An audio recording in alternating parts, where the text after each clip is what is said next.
Welcome back to the show. So we are launching a new work-life series here on The Social. Over the course of these segments, we'll be diving into the evolving realities and attitudes surrounding work-life balance and workplace culture, and also get a better sense of what the present and future of work looks like. And one of the many ways that the work landscape is shifting is with the rise of the gig economy. With more and more Canadians doing gig work, we wanted to dive into this trend with our next guest. Linda Nazareth is an economist and a futurist, and she joins us in studio. Welcome to The Social. Thank you for having me.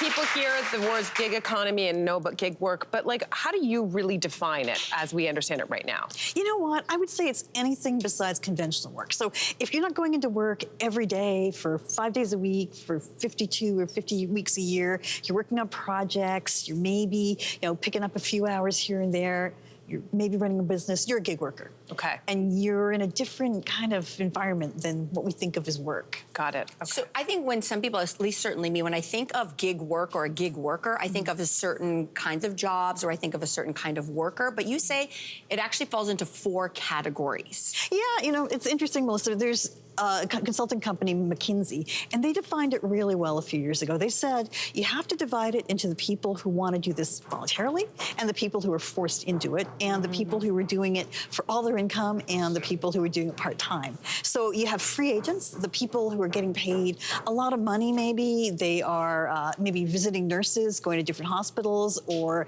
they're tech specialists going to different projects. And then you have the ones who are doing it just to add on to their incomes. Maybe they're like on Etsy part-time, or they're in a band, or working something on top of their job. And then you have the people who don't want to be doing it. So there we're talking about the Uber drivers, maybe doing it for all of their work. They're reluctant to do this, they're the reluctance.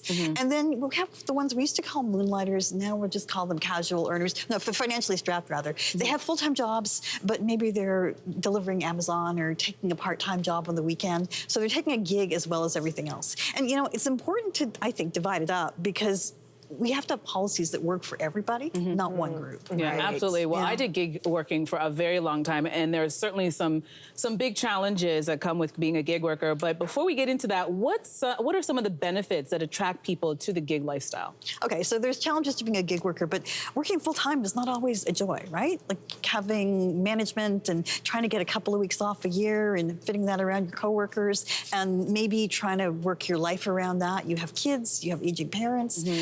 There are things to be said for flexible work. Now, the positive of being an employee, obviously, is they put money into your account every 2 weeks, and you have your benefits. Yeah. But for people at different times of their life, maybe towards the end of their career, maybe towards the middle when they have children or whatever, gig work can work really well. And if you're the kind of person who wants to run your own business, this may really work.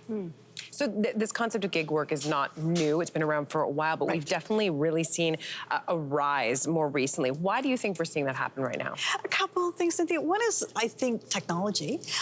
If you look at the old days, it wasn't that easy to just bring somebody in for one shift.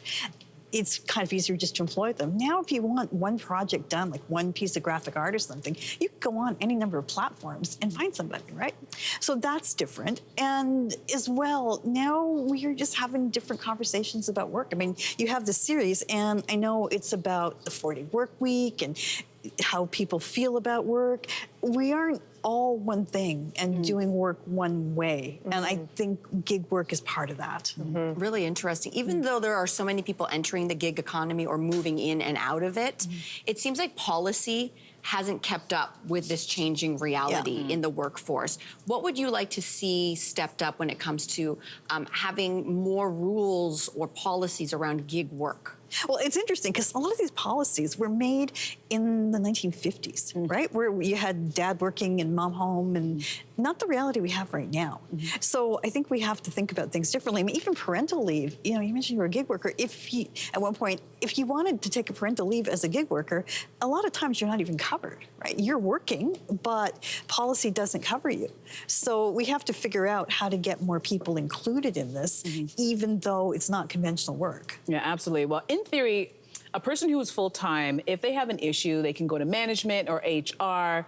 But when you're a freelance gig worker, you don't have that same option. So what protections do they currently have, and how do you think that might change? It's true. If you're on your own, you are looking for work all the time. You're maybe doing your own social media. You're dealing with your own finances. So a lot of things are really on you.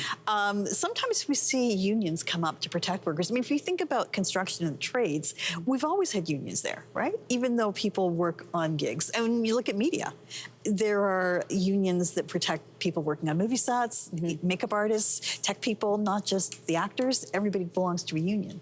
And I think we may see more unionization, or that's another discussion we might have. Beyond that, I think we'll see people get more educated, maybe, about how to take care of themselves. Because if we're going to have this reality where you may not have income for some part of the year, you want to figure out how to manage your money better. And I think a lot of people are deficient in that. So I know you don't have a crystal ball, but when you're thinking about looking ahead, what do you see for the future of gig work? I think it's not going away. And I think sometimes politicians or people who are really well-meaning say, okay, we need to legislate this away and make it that everyone's forced to employ people full-time, full year, have the conventional thing. And I don't think we're going back to that. Just like I don't think we're going back to forcing everyone to go back to the office all the time. I don't think we're going to necessarily have the 5-day work week. I think gig work is just going to be part of this reality. So I think we just need to get ready for it. Linda, so fascinating to talk about. Thank you so much for your expertise. Thanks so much. Thank you. Fascinating. Hey there, what did you think? Drop your comments below and join the conversation. And don't forget to like and subscribe so you can find more on everything from food and fashion to pop culture and current events. See you soon.